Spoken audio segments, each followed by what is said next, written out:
Bonjour Anne. Bonjour Patricia. Anne Douchet-Morin. J'ai rajouté mon nom de jeune fille parce que des Anne Morin, il y en a beaucoup. Oui.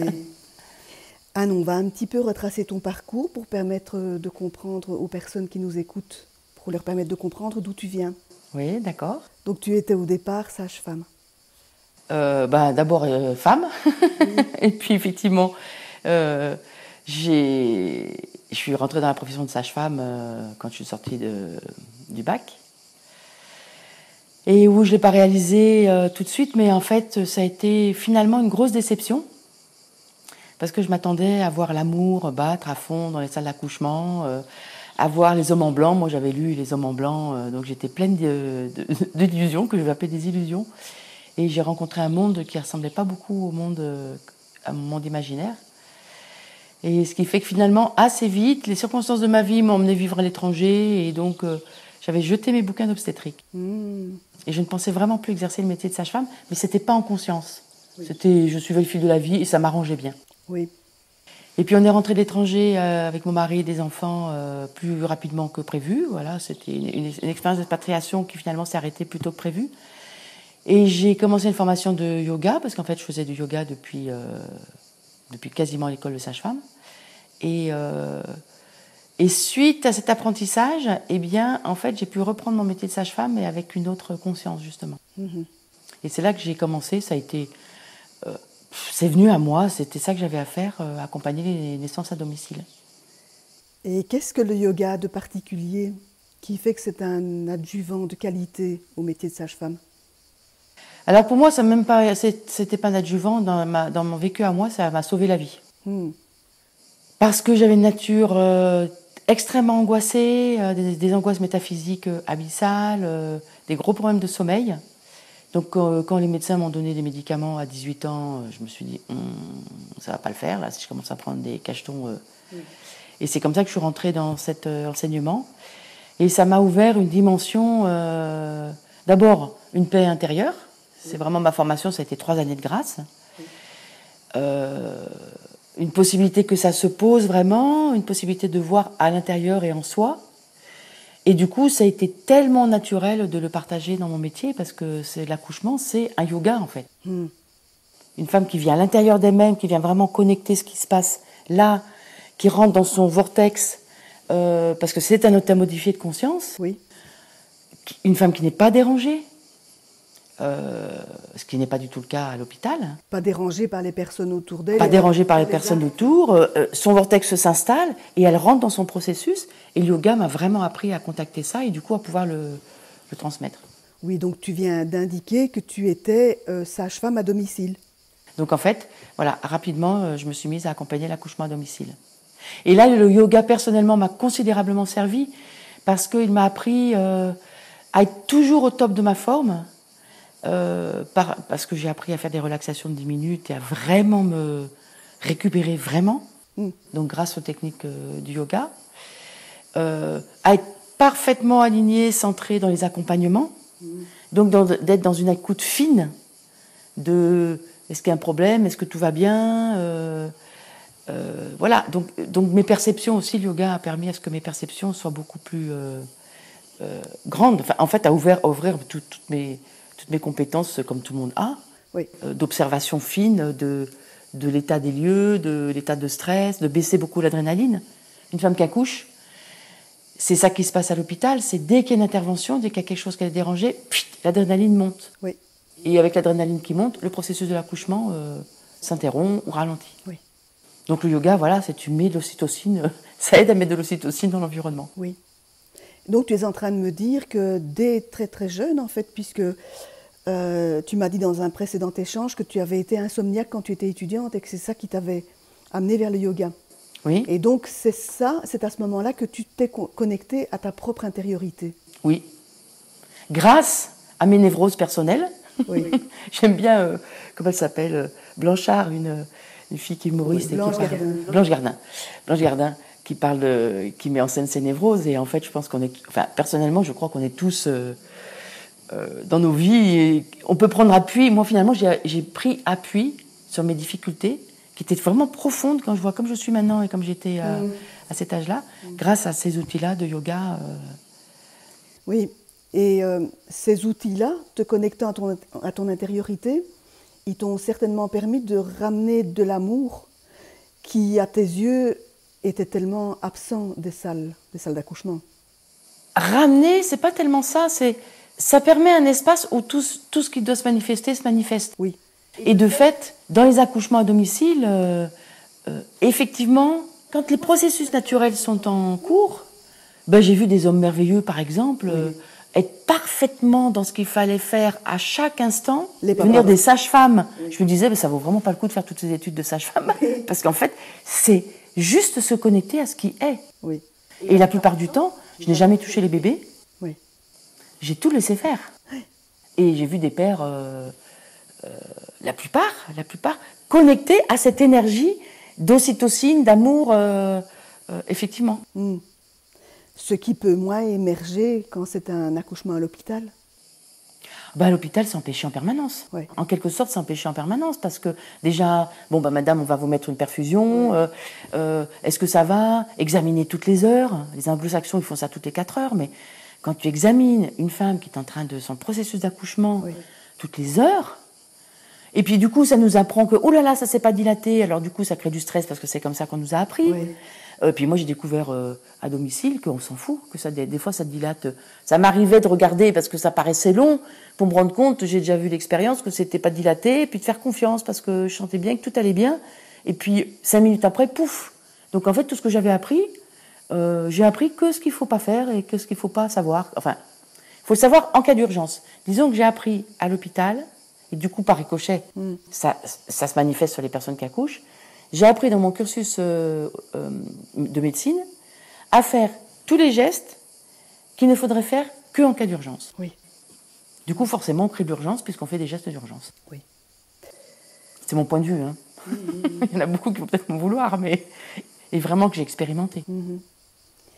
Alors aujourd'hui, ce ne sont plus les bébés que tu aides à naître. Le processus que je viens de traverser avec toi, ce n'est pas... Je n'ai pas donné naissance à un bébé.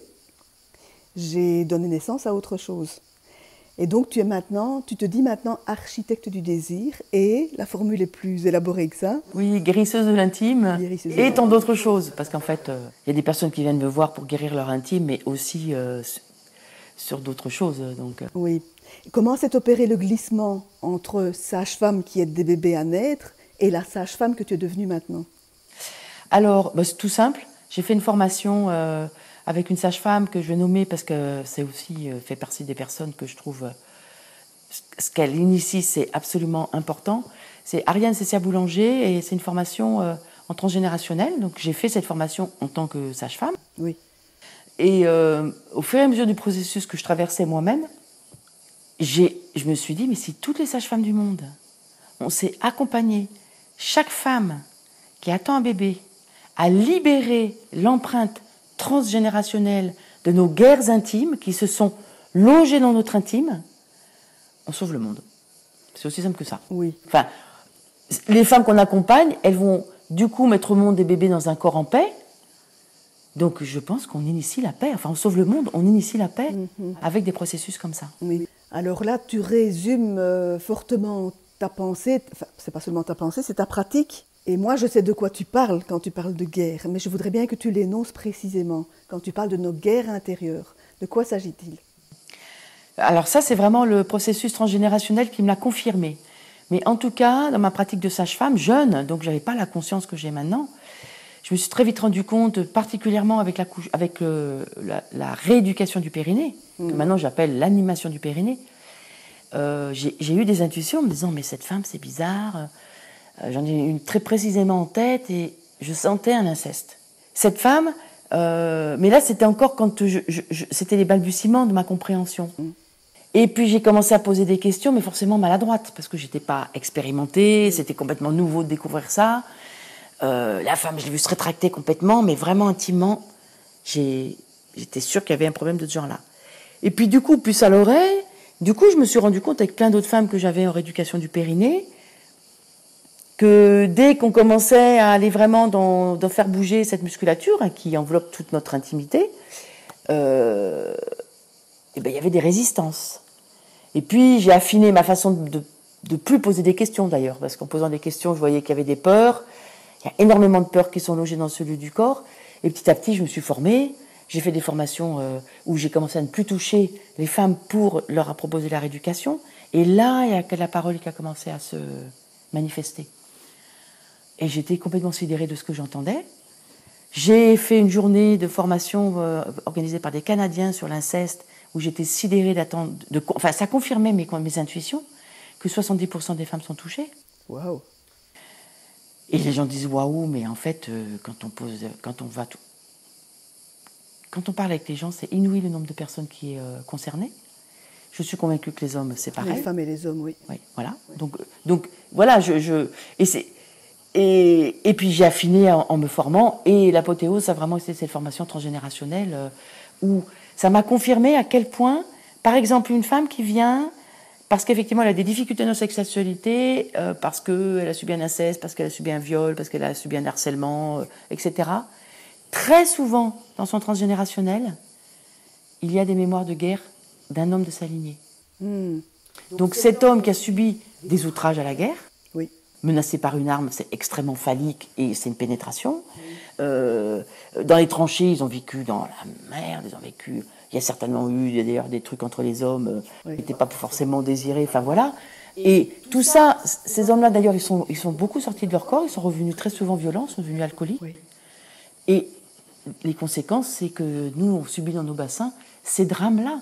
Donc c'est la guerre qu'ont subi les hommes qui se manifeste dans nos bassins. Voilà, c'est mon expertise suite à toute cette traversée que j'ai appris au fur et à mesure grâce aux femmes. Enfin, moi, mes gourous, je dis toujours que ce sont les femmes, parce que mes maîtres, ce sont chaque femme qui est rentrée dans mon cabinet, qui a fait confiance et qui m'a raconté son histoire. On va l'énoncer plus précisément, c'est que quand on subit un traumatisme, conscient ou inconscient, il peut être inconscient aussi, on va générer un marqueur épigénétique. C'est-à-dire qu'on va poser une étiquette sur nos gènes dont nos descendants vont hériter.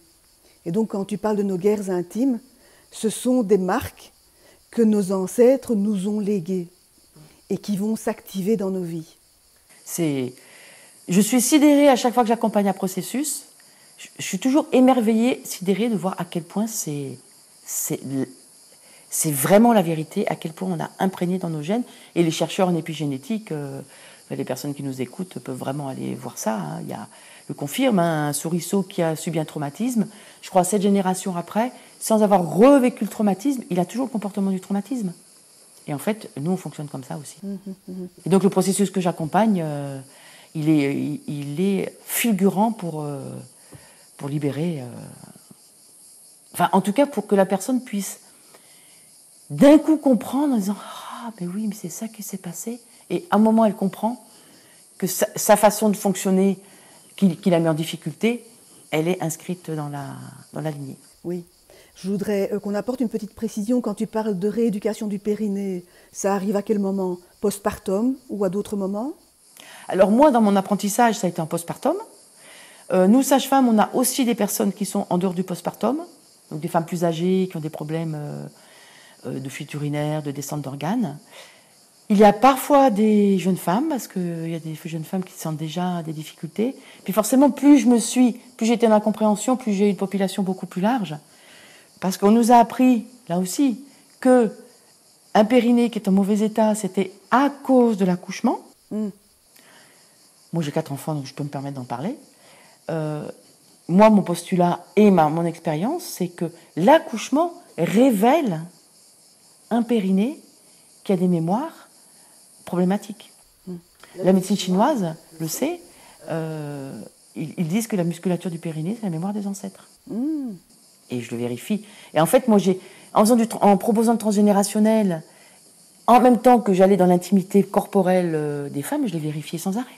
C'est-à-dire qu'une femme qui avait vraiment une mémoire traumatique, de l'ordre de l'inceste par exemple, qui était invisible, parce que quelquefois c'est complètement fouillé dans l'inconscient, et bien ces femmes-là, elles ont un mal fou à aller faire la rééducation du périnée, parce que dès que le périnée va se remettre en mouvement, les muscles du périnée, il faut que je fasse attention à ça, dès que la musculature du périnée va se remettre en mouvement, et ben elle va raconter sa vie, et elle va révéler l'histoire. Alors tu viens de dire une mine de choses, on va essayer de les réexplorer en détail. Déjà, je trouve intéressant que tu indiques ce que c'est que le périnée et ou les muscles du périnée.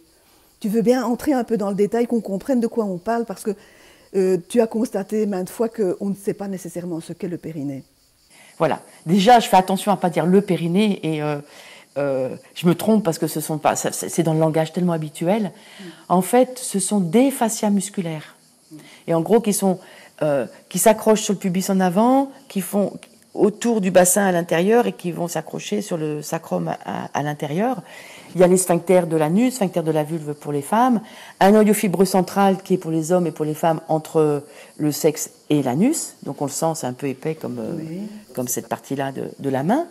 Et ce noyau fibreux central, il a des fibres qui partent et sur 3 étages. Et l'IRM, c'est très souvent dessiné en forme de bol. Moi, c'est ce que j'ai appris en eutonie. L'IRM nous dit que c'est en fait en forme de dôme. Oui. Sauf que ça a certainement souvent été observé sur des cadavres ou sur des personnes qui sont peut-être endormies. Et donc, il y a quelque chose de l'effondrement qui est manifesté. D'accord. Et cette zone-là, tu constates que souvent, elle est endormie, que les personnes n'ont pas de sensation dans cette zone-là. C'est ce qui m'a fait essayer d'aller plus loin, c'est que j'étais sidérée dans cette expérience de sage-femme, quand je faisais la rééducation du périnée, de voir à quel point les bassins étaient sans vie. Alors, soit figés, comme dans la peur, soit absents, amorphes. Et ça m'a intriguée, je me disais, mais qu'est-ce que c'est que ça? Et puis en fait, un jour, j'ai eu l'idée de poser la question, mais depuis quand vous prenez la pilule, madame? Et la première, elle m'a répondu, depuis mes 14 ans.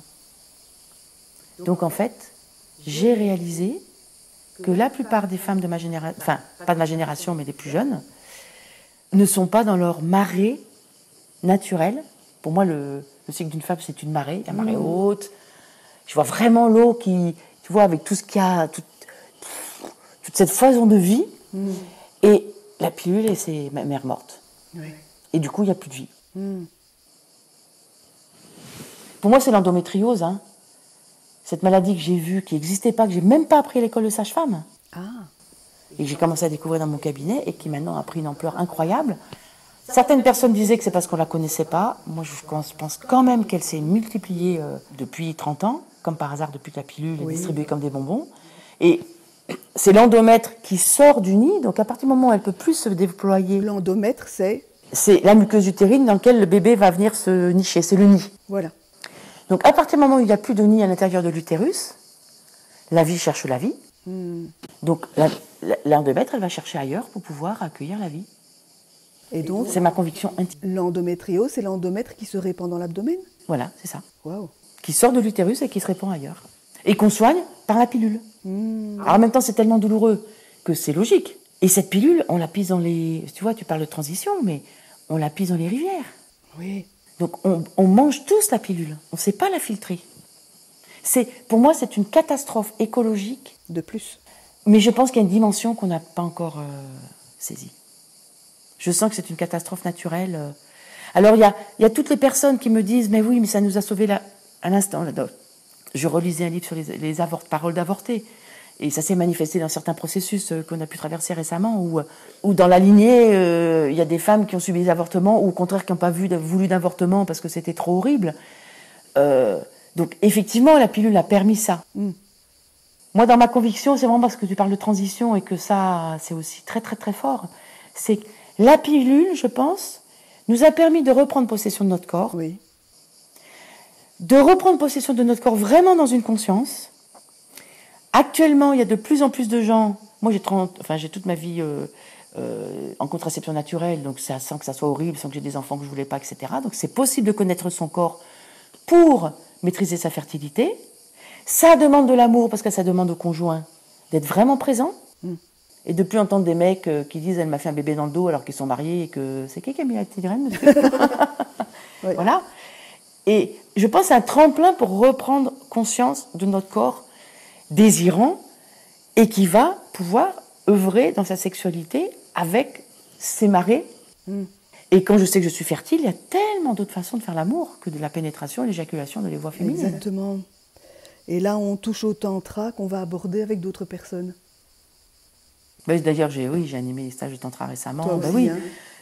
Souvent, on me dit, est-ce que tu es tantrika? Je dis, ben, je ne suis pas tantrika dans le sens que je n'ai pas fait 52 000 stages de tantra, mais je suis dans ma nature profonde. Voilà. Et ce que j'enseigne, mais par ricochet, me fait comprendre à quel point le corps qui s'anime, eh bien, il est tantrique naturellement. Oui, oui, tout à fait. Il y a une fluidité dans ton univers qui fait de toi une tantrika sauvage. Hein.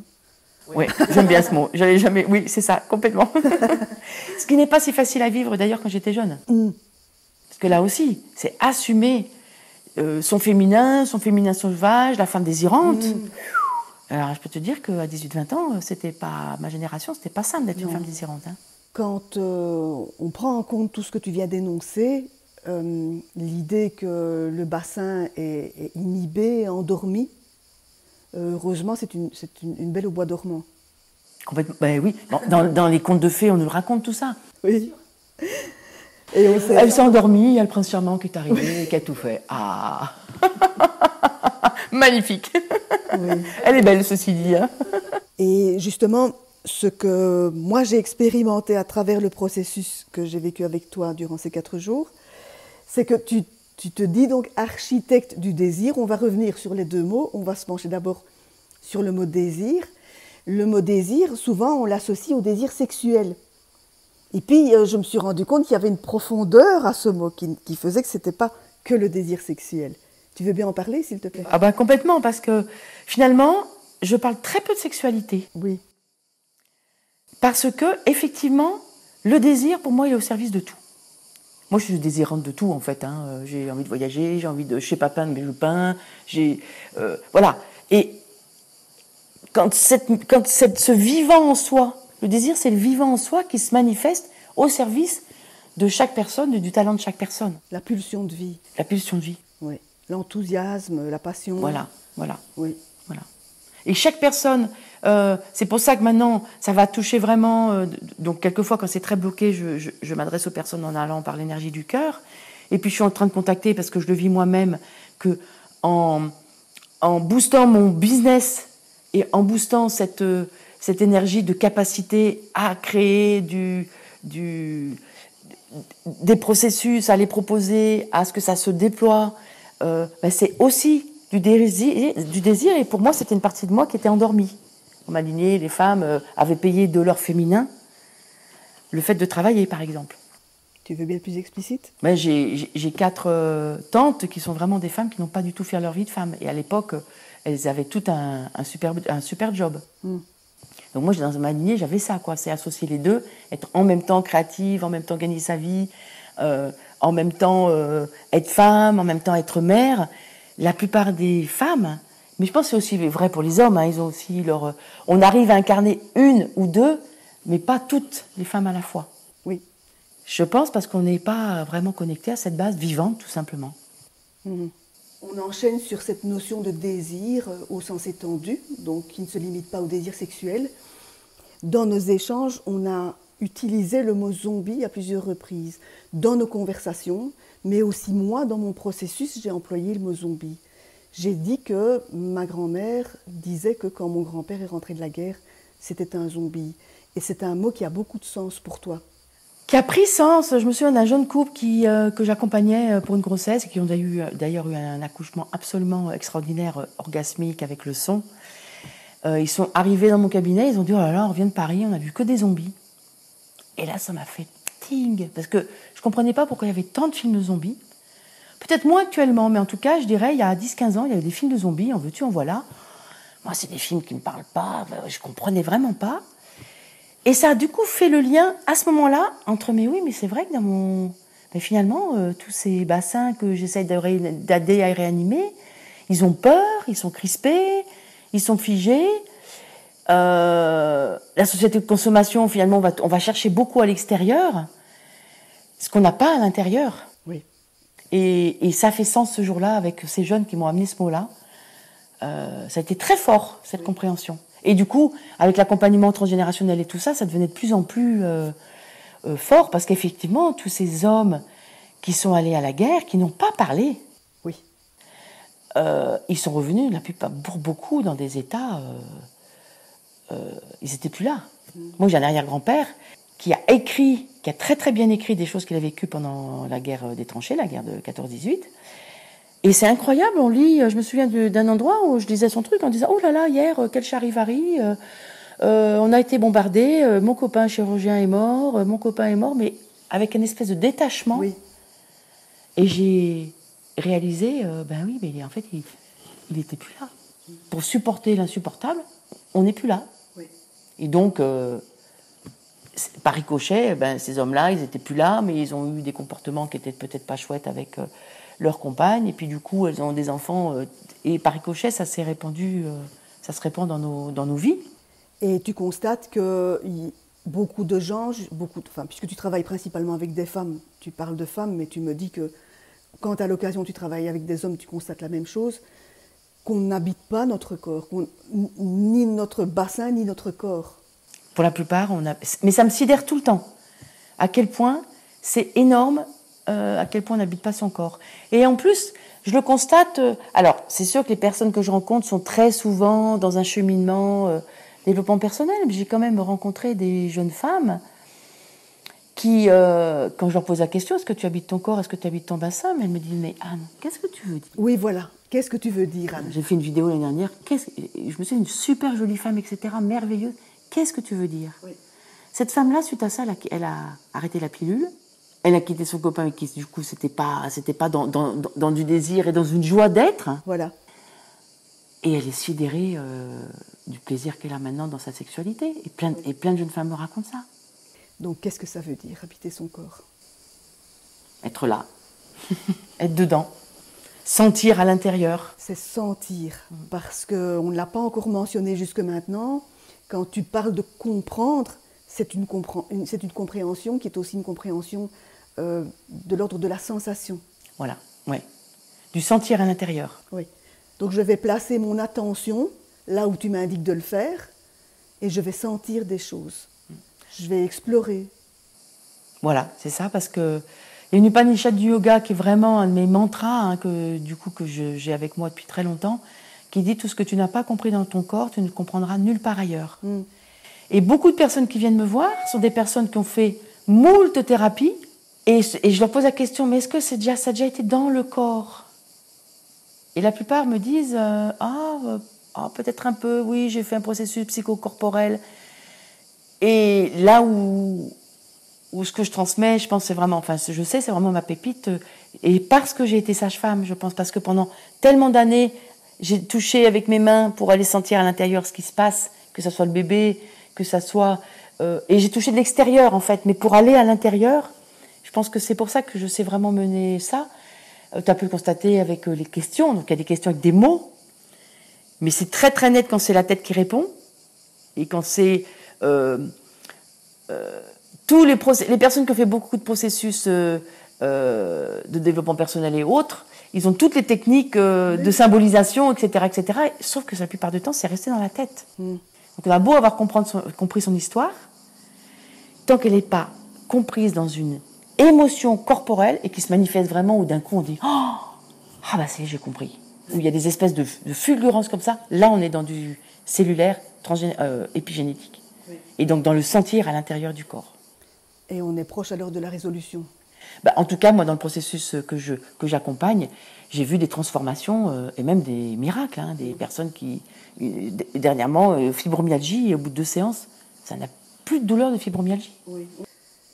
Moi qui suis une littéraire, qui ai bossé sur moi comme une malade depuis très très très longtemps, je suis venue chez toi déposer une problématique qui me poursuit depuis très longtemps, que je ne suis jamais parvenue à surmonter. Et la littéraire que je suis, tout en étant dans le processus, a pas mal jubilé de ce qui se passait. Parce que je pense toujours par référence à des métaphores littéraires, je pense à des auteurs, à des univers littéraires, je pense à des peintres, des univers picturaux, quoi. Et je me suis rendu compte que la façon dont tu gérais le processus, et c'est vraiment géré comme un chef d'orchestre, parce que la substance, c'est pas toi du tout qui la donne. Mais je me suis rendu compte que ce qui se déroulait, c'était de l'ordre de ce que j'avais appris au sujet du travail du rêve, notamment chez Freud. Et l'idée notamment que chez les symbolistes, notamment Rimbaud, Baudelaire, il y a, je ne sais plus quel poème, je me demande si c'est pas Voyelle, où tous les sens interviennent, tous les sens sont interconnectés. Et dans le processus de travail que tu mènes, comme une accoucheuse en fait, hein, tu es là, tu guides, tu supervises, tu veilles à la façon dont ça se déroule. Et en termes de contenu, tu ne produis rien du tout comme contenu. Je suis une grosse feignasse, donc. Voilà, voilà. Que ce qui émergeait de moi, chaque fois tu me ramenais au corps. Et que ce qui émergeait de moi, c'était des mots, des sensations, des images. Tout mélangé, ça convoquait tous les sens en fait. Et je crois que la voie vers l'issue, elle est là. Dans le fait de remobiliser tous les sens, ce que fait la PNL notamment. Complètement.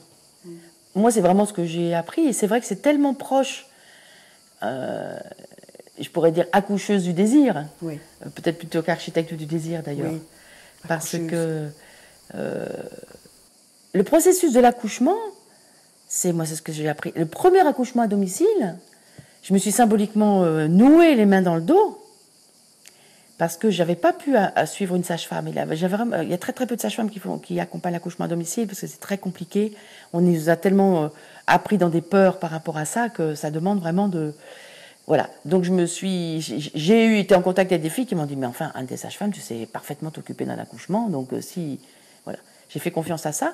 Et elle m'avait dit « Touche pas au bébé, laisse faire. » La première fois, j'ai été surprise qu'un bébé ça sorte tout seul, mais pour te dire à quel point on est conditionné à des trucs complètement délirants. Oui. Depuis la nuit des temps, bien sûr, que le bébé sort tout seul. Ah oui. Et ce que je fais maintenant, c'est ça, il y a toujours cette idée-là. Par contre, pour que le bébé sorte tout seul, c'est absolument nécessaire que les parents soient en parfaite sécurité. Oui. Donc, la sage-femme va incarner ça. Oui. Enfin, s'il y a un problème, je sais ce qu'il faut faire. Oui. Voilà. Donc, ne te soucie pas. Toi, tu as ton processus à faire. Et dans ce que je fais maintenant, l'accompagnement, c'est ça. Ah tiens, par contre, une maman qui va s'agiter, moment d'accouchement, qui va trop s'agiter, qu'est-ce qui se passe là? Qu'est-ce que tu as besoin? Hop, pour revenir dans quelque chose qui se tranquillise. Et c'est ce que je fais dans ce processus-là. C'est qu'est-ce qui se passe? Tiens, tu racles la gorge? Le mot là que tu viens de dire toi-même, parce que c'est un processus... qu'est-ce qui se passe? Voilà, je fais juste... remarquer ce qui se passe. Ah bah oui, effectivement, il y a plein de choses à raconter. Oui.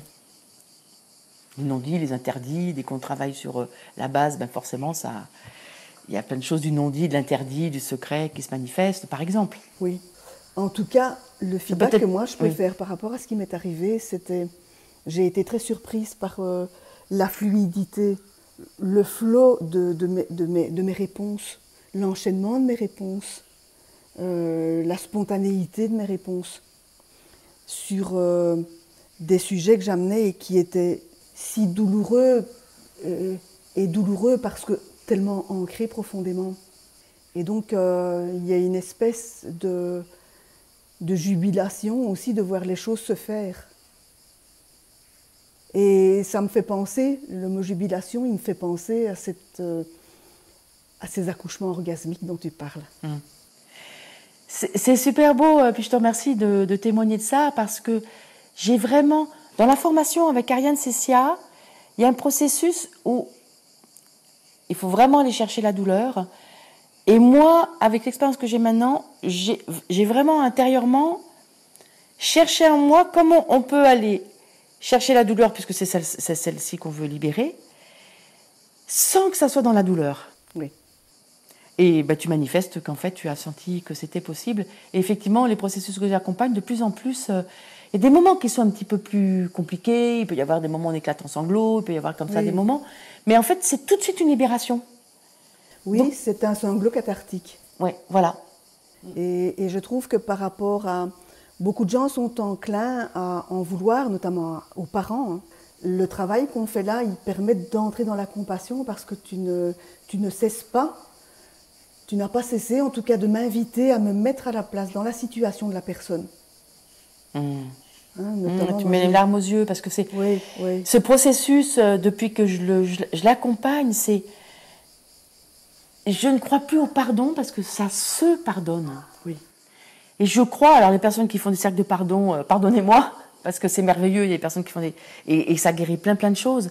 Mais dans ce processus, il n'y a plus besoin de pardonner parce que c'est juste compris pourquoi il y a eu des difficultés, pourquoi il y a eu des parents traumatisants, pourquoi il y a eu tout ça. C'est la personne d'un coup se dit « Ah, mais elle n'a pas pu faire autrement, il n'a pas pu faire autrement, voilà. » Son propre massacre fait que, ben voilà, c'est comme ça. Tout le monde a fait ce qu'il a pu ou comme il a pu dans les circonstances de l'instant.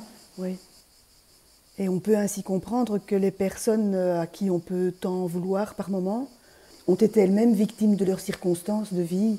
Complètement. Victimes elles-mêmes de leur ascendance, etc. Complètement. Et souvent d'ailleurs je dis, mais est-ce que tu te rends compte que tu es une victime? Parce que quand même, il y a des fois je suis, oh là là, bah, cette personne-là, on ferait 10 saisons de 25 épisodes et et encore on nous dirait, ils exagèrent. Donc la réalité dépasse la fiction. Oui. J'entends des choses parfois qui me... Et ça permet de se rendre compte que, sans se remettre dans la victimisation, je suis une victime, gna gna gna, mais de le reconnaître. Oui. Parce que dans nos processus, en fait, comme c'est notre enfance, c'est normal. Oui. Alors qu'en fait, de reconnaître qu'on a pu être victime d'une situation vraiment, vraiment pas normale, ça aide aussi considérablement à dire, ça ne m'appartient pas, et je peux vivre ma vraie vie dans la jubilation, dans le désir, dans tout ça. Oui. Ce que je trouve très très chouette aussi, et je me félicite du coup d'avoir fait le processus pour pouvoir en parler comme ça, c'est que quand tu es dans la souffrance, surtout une souffrance que tu traînes depuis que tu es né pratiquement, comme c'est mon cas, on a tendance à être... le langage du corps, il est binaire. On s'est dit à plusieurs reprises, oui, mais le corps te dit si la situation est bonne pour toi ou pas. Et le corps, quand il dit oui, il est en expansion. Quand il dit non, il est en crispation. Et quand tu es dans une souffrance qui perdure tellement, tu peux être, dans une certaine mesure, dans une crispation constante, te sentir accablé. Et d'avoir retracé l'histoire de mon ascendance, moi je suis issue d'une ascendance très modeste, paysanne, ouvrière, etc.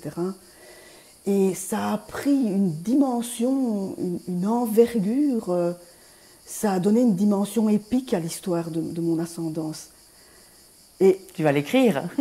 Peut-être que je vais l'écrire, j'espère en trouver le temps, mais je trouve que finalement, et on se l'est dit quand on métacommuniquait sur ce qui se passait, on s'est dit, il y a là une dimension épique qui vaut toutes les batailles qu'on a racontées dans l'histoire, qui vaut des grandes sagas cinématographiques. Et puis les panthéons grecs, indiens, où il y a du chaos, de la guerre, des amours, des trahisons, des familles qui se déchirent. Moi, je découvre que dans le transgénérationnel, effectivement, c'est là, c'est tout ça. Oui. Des épopées incroyables. Oui. Et donc ça a beaucoup de sens, ça apporte de la valeur et de l'épaisseur à ton existence, à toi maintenant, de savoir que tu es issu de ça. Grâce, quelque part. Oui, grâce voilà. Je trouve que ça donne des harmoniques à ton histoire, à ce qui t'habite. Voilà, c'est beau ce que tu dis. Il y a une chose sur laquelle je voulais rebondir parce que ça me ramène au Périnée, parce que c'est tellement la fondation, d'où architecte du désir, c'est tellement la fondation. Et j'ai tellement vu de peur de oser réanimer ce Périnée, parce que ça fait remonter toutes ces histoires. Et n'ayons pas peur d'y aller, parce que c'est, comme tu dis, c'est beaucoup plus doux que ce qu'on peut penser. Oui. Regarde ta peur en face, c'est la mort de ta peur. Quelqu'un comme moi, il y a tellement de personnes merveilleuses qui sont capables aussi d'accompagner ça. C'est juste un point d'appui pour pouvoir aller regarder la peur en face, et une fois que tu la regardes, piouf. Et dans le processus, tu as pu le sentir, c'est-à-dire que, oh là là, je vais là-dedans, je vais là-dedans, je vais là-dedans, et puis finalement, pouf. Oh oui. Parce que très souvent, même les liens, ça se libère, enfin ça se fait presque tout seul, assez souvent, quand on va vraiment dans ce que dit le corps. Le fait qu'il y ait comme ça cette connexion qui est corporelle, le cœur, l'émotionnel, l'intellectuel, tout ensemble, ça a quelque chose qui est de l'ordre de la jubilation, de la jouissance, de la résolution. Et c'est une résolution qui a quelque chose d'un orgasme en même temps. Oui, vraiment. Ben, je vois les visages. Enfin, toi, ça s'est manifesté dès le premier jour. Oui. C'est spectaculaire à quel point, finalement, le visage, quand il y a ces récupérations, il s'ouvre et les cheveux, ils font ça. Sur les personnes frisées, c'est spectaculaire. Et d'ailleurs, je le vois, oh là là, là ça déprogramme. Tchouf, tchouf, tchouf, tchouf. Les cheveux font ça. Quand j'ai fait ma formation, on passait en tant que cobaye. Et justement, il y avait une fille frisée qui a été passée comme cobaye. Et j'avais repéré ça. J'ai dit, oh, ben ces cheveux, qu'est-ce qu'ils font? Et du coup, j'ai remarqué ça dans les personnes que j'accompagne. C'est spectaculaire. Oui. Alors, tu viens de reprononcer le mot architecte et je voudrais qu'on creuse la chose parce que ça va de pair avec les fondations, le fondement, donc vraiment cette zone-là. Donc reparlons de ça si tu veux bien, Anne. Ben, je vais me baser sur sur une expérience que j'ai vécue avec, donc j'étais encore en tant que sage-femme, rééducatrice de périnée, une femme de quasiment 60 ans qui vient dans mon cabinet avec des gros problèmes de fuite urinaire qui étaient arrivés assez soudainement. Donc à l'époque, j'avais pas la compréhension que j'ai maintenant, mais quand même, je posais toujours la question, mais qu'est-ce qui s'est passé au moment où c'est arrivé d'un coup? Et la femme, elle me dit, bon, rien, la seule chose que j'ai, c'est que j'ai récupéré un appartement qui était dévasté. Je continue le processus et ça avançait pas. 2, 3 séances. Vraiment, je ne trouvais pas du tout le chemin pour l'aider. Et je repose la question, je dis, mais qu'est-ce que représentait pour vous cet appartement? Elle me dit, cet appartement, c'est un endroit où je me suis reconstruite après une séparation très douloureuse avec mon mari. Je me souviens qu'il y avait certainement eu violence. Et en fait, elle s'est reconstruite dans cet appartement. Après, elle a refait sa vie. Elle a pu louer cet appartement à quelqu'un d'autre. Et quand elle retrouve son appartement dévasté suite à une location, comme par hasard, intérieurement, ça s'est dévasté. Et à partir du moment où on a compris ça, on a pu démarrer le boulot. Et la rééducation est allée à toute vitesse. Et ça m'a mis la puce à l'oreille. Et j'ai continué à poser des questions, toujours. Et les liens entre la maison qu'on habite et nos effondrements intérieurs, c'est spectaculaire. Une autre fois, une jeune femme, ce qui apparaissait, c'est que dans sa lignée, il y avait beaucoup de cancers, beaucoup donc, tu vois, un peu, je vais dire, pourri, moisi dans le corps. Elle me raconte sa maison, elle me dit, tiens, c'est marrant, j'ai acheté une maison, on a des problèmes de moisissure, de remontée d'eau, plein d'exemples comme ça. Et j'ai rencontré un architecte dans un salon. Cet homme-là, il était devenu thérapeute et il faisait dessiner la maison des gens pour commencer le processus. Et il s'est rendu compte, par exemple, dans les thérapies de couple, que un couple, la femme, elle va dessiner la cuisine et laisse à manger très grande et la chambre toute petite. Et le mec, il va dessiner une super grande chambre et du coup, le thérapeute, il dit, bon, alors c'est à quel endroit que vous rencontrez dans cette maison? Et puis, dans le panthéon du yoga, le corps est ta maison. Oui. Il y a toujours cette métaphore de la jarre où il y a autant à l'intérieur qu'à l'extérieur. Donc, comme la société de consommation nous le montre, on va chercher tout le temps à l'extérieur ce qu'on peut connecter à l'intérieur. Oui, tout à fait. Et dans les modalités de la transition, il y a justement le minimalisme qui va de pair avec le fait de désencombrer sa maison. Et les personnes qui sont dans ce métier-là constatent justement que quand les gens déblayent leur maison, il y a soudain de l'espace qui se fait aussi dans la tête. Il y a du vide qui se fait pour accueillir de la nouveauté. Accueillir un nouveau plein, qui n'est pas du remplissage, non. C'est plutôt une expansion à l'intérieur. Et non seulement ça, c'est que tu évoquais justement le fait de consommer. Quand on consomme, de la même manière quand on mange énormément, c'est pour combler un vide abyssal, pour combler le manque d'intériorité. Et donc c'est ça qu'on rejoint. Et tu parlais tout à l'heure, tu as évoqué sommairement l'idée que, d'ailleurs tu es en train de préparer une formation qui est consacrée à ça, c'est le fait que se reconnecter à son bassin, ça permet de s'expanser dans d'autres domaines de notre vie. Oui, pour revenir sur l'architecture, cette fondation, c'est vraiment mon métier qui m'a appris ça, parce que mon métier, les femmes portent des bébés dans leur ventre, dans leur giron, il va passer à travers leur région sexuelle, donc Et le périnée enveloppe tout ça. Donc, cette formation en formation, je me suis de plus en plus rendu compte, notamment quand j'ai commencé à pouvoir aider les femmes à rééduquer leur périnée sans que je les touche, sans que je les ai... Et par des techniques de Tony que tu as pu expérimenter hier. Et j'ai vu les femmes se mettre à sourire, se redresser verticalement en 2-3 séances. Oui. Je me suis dit, oups, là, c'est quoi? Et en fait, si ton corps est ta maison, si la fondation n'est pas solide, si elle risque de tomber, comment peux-tu construire une maison à l'intérieur? Comment peux-tu ouvrir tes portes, accueillir? C'est pas possible parce que c'est toujours en train d'essayer de tenir. Et en fait, notre corps, il est comme ça. Oui. Donc si notre fondation, elle est pourrie, elle est massacrée, elle est pleine de guerre et tout ça, ça me paraît impossible de mettre notre être au service de plein de choses et de déployer de l'abondance. Parce que consommation et abondance, je sens de plus en plus à quel point on peut être dans l'abondance, qui peut être aussi avec des objets qu'on consomme, mais sauf avec discernement, plutôt que du plastique, etc. Donc il y a un minimalisme et en même temps, je pense que ça peut se faire dans une abondance intérieure. Et peut-être aussi, j'ai senti ça à Bogota avec au musée de l'or, où j'ai ressenti qu'en fait, on pouvait vraiment être dans une abondance qui n'est pas de la consommation, qui est en harmonie avec la nature. Mais d'être déjà dans l'abondance de soi-même. Hein. Oui. C'est la première chose.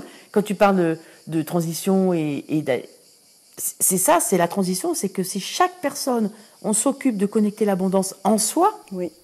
Abondance d'amour, abondance de désir sexuel, abondance d'envie de collaborer, abondance, désir quoi, d'être ensemble, etc.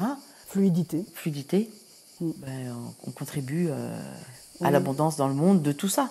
Oui, et aussi s'écouter, parce que ce que tu dis là me fait penser à une ou deux anecdotes que tu m'as racontées de personnes qui se sont loupées parce qu'elles n'ont pas osé s'écouter et dire à l'autre qu'elles le désiraient. Ah oui, dans les rencontres amoureuses, mais combien j'ai entendu d'histoires comme ça, où 20 ans après, j'en ai une particulièrement, et une bonne connaissance, et qui me raconte, oh là là, j'ai revu un homme, ça faisait 30 ans qu'on ne s'était pas vu, et puis moi, quand je l'avais connu, c'était un copain de mon frère, on a vu une petite aventure, puis le lendemain, moi, je n'étais pas là, donc moi, je suis partie, et puis en fait, lui, 30 ans après, il lui a dit, mais pourquoi t'es partie il avait vraiment envie que l'histoire continue. Oui. Et des histoires comme ça, on en a raconté plein.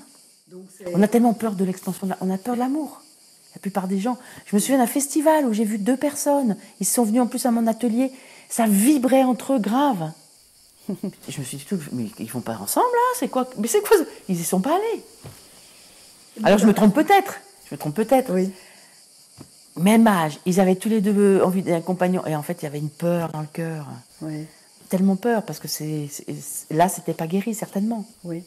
Et donc, il y a aussi cette espèce d'ingénuité à cultiver. Alors, est-ce qu'on la cultive ou est-ce qu'on la découvre et elle se manifeste? Oui, voilà. Ouais. Oui, se mettre à l'écoute, en tout cas. Oui. En tout cas, on n'a pas parlé de cette histoire de chakra, mais autant les bébés naissent dans le bassin, au niveau des chakras 1 et 2, autant tout ce qui est de l'ordre de la création, il y a l'amour dans cette zone-là, mais il y a aussi la création, et notamment l'accomplissement, la création d'entreprises et des choses comme ça. Et c'est là que se situe ton projet, le projet que vous développez, Karine et toi, là, pour l'instant. Oui, le business est dans ton Graal. Voilà. Alors, une petite précision par rapport au chakra. Mon maître de yoga, qui était un Indien, qui a vraiment grandi dans un ashram, etc., il m'a dit, vous ne savez pas à quoi vous touchez, donc il nous a mis en garde. Donc moi, dans mon processus, il y a plein de gens qui le font. Je suis plus dans un processus, on va dans l'étage du cœur, on va voir la gorge, voilà. Etc. Je ne parle pas plus que ça de chakra, je n'anime pas quelque chose parce que je ne sais pas de quoi je parle vraiment. À part qu'effectivement, les bouquins m'ont vraiment montré que certainement les 2 premiers chakras sont effectivement dans le périnée. Voilà. Mais après, il y a plein d'interprétations. Donc, en ce qui concerne les chakras, c'est pas tellement mon truc. Je suis pas spécifiquement sur ce sujet-là. Mais moi, je le ressens vraiment avec ce que je crée actuellement, parce que c'est quand même pas rien de passer de la sage-femme, rembourser sécurité sociale, où le client ne paye pas, enfin, c'est nos impôts, mais le client ne paye pas, à la femme sage qui se fait payer. Donc moi, j'ai un apprentissage avec ça, à oser demander l'argent, J'ai 35 ans d'expérience de valeur, donc maintenant je veux que ça soit à ma valeur. La sage-femme qui est payée 2 francs 6 sous et qui passe des nuits et des jours à accompagner, il y en a ras-le-bol. Oui. Mais il y en a ras-le-bol pour toutes les personnes qui sont beaucoup dans le soin et qui très souvent ne se font pas payer juste pour payer son loyer, sa maison, voilà. Une abondance, d'être dans une vie tout à fait correcte et voilà. Et de moi d'œuvrer sur cette dimension de mon business à déployer, j'ai senti au début, quand j'ai quitté sage-femme, je me dis comment je vais faire, où c'est que je vais trouver le truc pour y arriver. Oui. Le business, ça me paraissait mais inatteignable. C'était pas dans mon truc. Oui. Moi, j'étais une épouse, je faisais le petit complément argent de poche avec mon métier, voilà. Et là, je me suis dit putain, excusez-moi, pétard de pétard. Maintenant, je veux avoir mon autonomie financière, je veux pouvoir déployer là la maison enchantée où il y a des gens. Je manque d'argent pour faire ça. Il faut vraiment que je... Et j'ai senti cette énergie-là stockée dans mon sexe, tout en bas. Et là, je t'en parle, je ressens cette sensation-là. Oui, oui. Et depuis 2 ans où j'ai passé 1 an, j'étais complètement, je dirais, invisible, avec tous les processus web entrepreneur et tout ça. J'écoutais des trucs, je me disais, oh là là, je me suis entraînée à faire des vidéos.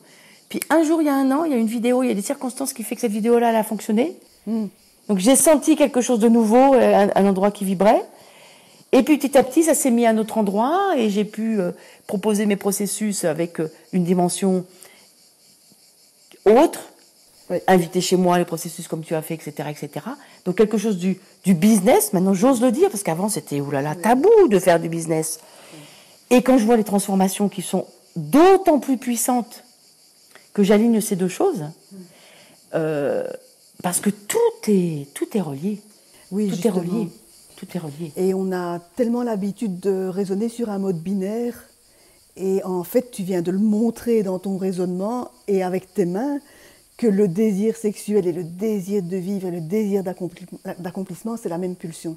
Complètement. Et moi, je le sens. Là, en te parlant, je le sens. Et je sens ce que j'ai traversé, c'est-à-dire que c'est le petit truc diling. Anne, c'est à cet endroit-là que ça va faire. Mais par contre, il faut que tu ailles chercher loin. Hein. Je me suis rendu compte qu'en fait, je faisais pour développer ce côté business la même chose que ce que j'accompagne dans le désir sexuel ou de l'intime. Oui. Donc, qui pour moi était facile parce que je suis née avec cette facilité-là et que je dépasse. Et en fait, c'est magique de comprendre ça. Et maintenant, je vois ces montées-là. Et je vois bien que c'est ce qui se passe dans ma vie et c'est ce qui se passe dans la contribution. Oui. C'est-à-dire que c'est une contribution à bien plus grand que moi. Donc, c'est pas pour moi, m'acheter une Porsche ou un truc dont j'ai pas besoin. C'est vraiment pour aider. Tu es dans la transition et ça sert à quoi que je sois toute petite dans mon coin à pas déployer mon talent? Non. Parce que j'ai du talent pour faire ça. Bien sûr. Et ça, c'est ce que j'ai compris. Il y a aussi Caroline Gauthier qui m'a aidée, enfin des personnes qui m'ont vraiment aidée à comprendre, qui m'a dit, mais Anne, imagine si tous les gens comme vous qui êtes capables d'aider à des guérisons, vous commencez à vous déployer, à œuvrer. Karine, elle est dans ça aussi, Karine Morer. Est-ce que c'est pas mieux que les gens qui gagnent plein d'argent avec la guerre et les trafics d'armes? Oui. Alors là, elle m'a retournée comme une crêpe. Ah bah yes. Et avec Karine, c'est vraiment ça le processus qu'on propose en ligne à partir de début juillet. C'est comment on peut aligner tout ça et dire que c'est OK. On a le droit de créer de l'abondance et ça nous aide à transformer le monde et aller vers la paix et aller vers des belles choses. On va clôturer l'entretien un peu plus tard en évoquant précisément ce que tu proposes avec Karine et toi-même. Mais je voudrais bien que tu donnes quelques exemples de guérisons que tu as permis à des gens d'opérer. Par exemple, là, la fibromyalgie que j'ai évoquée tout à l'heure, c'est un processus très récent et qui rejaillit sur le business. Parce que c'est une personne... toute son histoire de vie a fait qu'elle est allée loin, qu'elle a eu besoin de s'éloigner de sa famille pour... au cours du processus qu'on a fait ensemble, elle a compris pourquoi elle s'est éloignée. Le simple fait de lui dire « reviens dans ton corps », ça... Comme l'accouchement. Quand tu viens dedans, tu rentres dans le processus, qu'est-ce qu'il me raconte? Eh bien, la douleur n'est plus là. Et après, le processus qu'elle a pu traverser lui a donné tellement de compréhension. Et j'ai eu plusieurs personnes qui sont fibromyalgiques et je suis en train de me dire, mais la fibromyalgie, elle est là pour te dire, reviens dans ton corps. Curieusement, on a envie de s'échapper parce qu'on a mal. Oui. Et c'est le contraire. Les femmes qui accouchent, très souvent, au moment où le bébé va vraiment sortir, elles sont comme ça. Et elles disent, endormez-moi, je veux mourir, etc. C'est un moment, et une sage-femme expérimentée, elle sourit à ce moment-là, elle se dit, bon, c'est bon, le bébé va arriver. Et on est là pour lui dire, t'inquiète pas, vas-y. Mais ton bébé ne va pas sortir vers la bouche, il faut que tu ailles dedans. Il faut que tu ailles dedans. Là où tu penses que c'est horrible, tu vas mourir, c'est là qu'il faut que tu ailles pour mettre au monde ton bébé. Eh bien, l'expérience fait pour moi, c'est ça. Une autre jeune femme, dernièrement, de toute façon, j'ai des miracles. Je me suis dit, mais c'est incroyable. Alors que moi, je fais juste... La seule chose que je fais, c'est va dans ton corps. Va dans ton corps. Une jeune femme qui ne s'était pas levée depuis 11 ans, suite à son accouchement, qui vivait entre son fauteuil roulant et son canapé qui était installé dans son salon, parce qu'elle ne pouvait pas aller à l'étage dans sa chambre. En 2 séances par Internet, elle s'est levée pour la première fois, elle est allée s'asseoir, elle n'a pas eu mal. Je n'ai eu de cesse de lui dire, reviens dans ton corps. Elle avait une symbolisation incroyable. Et en fait, dans son processus, elle avait tellement été elle-même massacrée enfant que certainement, quand elle a mis au monde son bébé, son processus intelligent du corps lui a dit, comme ça, je te fous au lit, comme ça tu ne vas pas massacrer ton bébé, parce que c'était sa peur immense de faire pareil. Oui. Reviens dans ton corps. Oui. Et c'est si simple. Enfin, en fait, c'est simple. Ce ne sont pas des miracles, c'est juste si simple. Oui. Cette histoire de cette femme qui est restée immobile pendant 11 ans, tu m'en as parlé plusieurs fois, et il y a une suite à ça. Et je trouve intéressant d'évoquer la suite parce que là, on a parlé un petit peu de cas qui semblent individuels. Et là, le fait qu'elle se soit levée, qu'elle soit de nouveau capable de marcher, ça a eu une incidence d'ordre systémique. Ça a obligé à des réaménagements au niveau de la famille. Est-ce que tu peux en parler un peu, s'il te plaît? Alors, ce que je sais, je suis toujours un petit peu embêtée de dire trop précisément parce que si la personne se reconnaît, ça peut l'embêter. Mais en fait, cette personne, elle l'a mentionné elle-même, c'est pas si simple de guérir. Non. C'est ça qui se manifeste. Il y a des bénéfices secondaires pour tout le monde à l'état où elle était. Il y a des bénéfices secondaires pour tout le monde. Et dans le transgénérationnel, on peut découvrir comment chaque personne a dans sa lignée tout ce qu'il faut pour arriver à cette situation-là. En fait, on met en scène dans nos vies ces imprégnations psychocorporelles, en fait, épigénétiques, qui sont inscrites, qui fait qu'on va mettre en scène une situation qui, finalement, même si elle paraît, vu l'extérieur, catastrophique, elle n'est pas si catastrophique. Et la meilleure réponse possible à tous les conditionnements. Et les deux jeunes femmes dont je te parle, c'est ça, c'est des personnes qui me donnent des leçons, parce qu'à côté de ça, elles sont dans leur douleur, elles sont dans leur handicap, etc., avec un cœur, une dimension d'amour qui, moi, me sèche tout le temps. Les processus, c'est toujours un échange. Et je pense à ces deux jeunes femmes, parce que c'est vraiment très récent. C'est des femmes qui me donnent des leçons d'amour. Qui arrivent à vivre leurs trucs que moi, avec mon petit système à moi, oh là là, mais comment on peut vivre des trucs comme ça? Parce que dans mon système, je n'ai pas vécu ça. Mais oui. Peut-être avant, mais en tout cas pas dans cette vie-là. Et je me dis, ben, cette femme-là, son sourire, ça, la générosité qui émane d'elle, la dimension d'amour. Je pense qu'on a fait le tour de ton univers de manière à pouvoir le comprendre, j'espère en tout cas. Et je voudrais bien maintenant que tu évoques ce que tu proposes comme parcours avec toi. Tu parles des processus que tu as... Les processus et puis les formations que tu crées sur le web, qui vont être disponibles bientôt. Oui, oui. Donc là, on est en train... Le son extérieur indique qu'on est en été, alors que l'interview va être diffusée en novembre. Donc le temps aura passé. Le temps aura passé, mais ce qu'on va faire avec Karine Maurer sera certainement accessible aussi après coup, puis on en refera. Donc processus en ligne, on a déjà eu un premier qui s'appelait réanimation du Graal, donc réanimation de notre base, qu'on a fait en binôme, donc par des vidéos, un système de vidéoconférence. Donc c'est un parcours qu'on peut encore rejoindre ou bien on va le mettre en ligne. Oui, ça va être accessible de la rediffusion pour que les personnes puissent traverser les processus. Oui, ça c'est en cours. Deuxième volet, c'est le business est dans ton Graal. Enfin, voilà, si tu te reconnectes à l'énergie de ton bassin, tu vas pouvoir le mettre au service du business. Ou bien aussi ton business, eh bien, comment tu fais pour le poser dans ton Graal, parce que je pense à toutes les working girls, j'en ai eu beaucoup en consultation, qui ont oublié leur être féminin. Oui. Même si elles sont sur des jolis talons, qu'elles ont des jolis tailleurs et des jolis bijoux, parce qu'elles peuvent le faire, intérieurement, le féminin est très souvent a été anéanti parce qu'elles ont été obligées de convoquer du masculin pour arriver à s'en sortir dans un milieu d'hommes. C'est pas tout le monde, mais voilà, il y a beaucoup ça. Donc voilà, ça c'est le processus avec Karine. Moi, je suis en train de préparer, ça fait 1 an et demi que je suis dessus, ce que j'appelle Voyage en Périnée, donc qui est vraiment 21 jours de propositions de 10 minutes pour aller réanimer ce périnée. En fait, c'est toute mon expérience de 30 ans de rééducatrice du périnée, plus plein d'autres choses que j'ai connectées, que je vais mettre dans ce processus-là. Donc, je vais proposer en ligne aussi, vendre en ligne. Oui. Sinon, actuellement, je suis surtout sur les processus individuels comme tu as fait. Donc, en séjour chez moi, je suis quand même dans un bel endroit. Hein. Très chouette. Avec bord de mer, voilà. Il y a vraiment en interaction avec la nature quand ça se propose. Et puis aussi processus en ligne. Et ce n'est pas encore concrétisé du tout, mais on envisage que tu viennes en Belgique pour offrir le processus que j'ai fait avec toi, aux personnes qui se manifesteront en tout cas. Oui, oui, oui, bien sûr, avec plaisir, à partir du moment où il y a des personnes qui sont vraiment prêtes à traverser ce processus. Je te remercie, Anne. Merci beaucoup, Patricia. Merci beaucoup.